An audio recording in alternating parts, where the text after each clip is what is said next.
Hello everyone, নমস্কার, আসসালামু আলাইকুম। কেমন আছো? জাংকুক, সুগা এবং ভিকে নিয়ে অনেকগুলো নতুন আপডেট আসছে, যাদের ব্যাপারে আমি পুরো ভিডিওতে কথা বলবো আর পুরো ভিডিওটা তোমরা দেখবে। সবার প্রথমে জাংকুকের ব্রাদার তার ইনস্টাগ্রাম অ্যাকাউন্টে কিছু স্টোরি শেয়ার করেছে ক্রিসমাসকে নিয়ে। তো সেখানে স্ট্রবেরি কেক ছিল আর ক্রিসমাস ট্রি ছিল।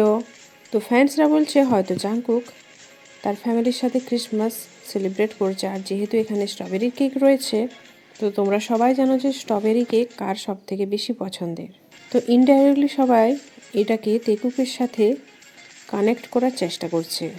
ভিও তার ইনস্টাগ্রামে উইন্টার অ্যাহেড তার গান নিয়ে একটা স্টোরি শেয়ার করেছে। পার্ক হিউসিন একটা শোয়ে গিয়েছিল। তো ভি ইনস্টাগ্রামে স্টোরি শেয়ার করে বলে যে এই শোটা আমি দেখেছি। স্পটিফাইভে সুগাকে একজন অন্য আর্টিস্টের অ্যালবামে ড্র্যাগ করা হয়েছে আর সুগাকে ক্রেডিট দেওয়া হচ্ছে। আর এই অ্যালবামটার নাম হচ্ছে রাধা কি মহিমা। কিন্তু এই অ্যালবামটাতে সুগার সাথে কোনো সঙ্গই নেই। তাই ফ্যান্স চায় যে স্পটিফাই এই এররটাকে যেন ঠিক করে। এইরকমই ভিডিও পেতে গেলে চ্যানেলটিকে সাবস্ক্রাইব এবং লাইক করে দাও। Take care and bye by.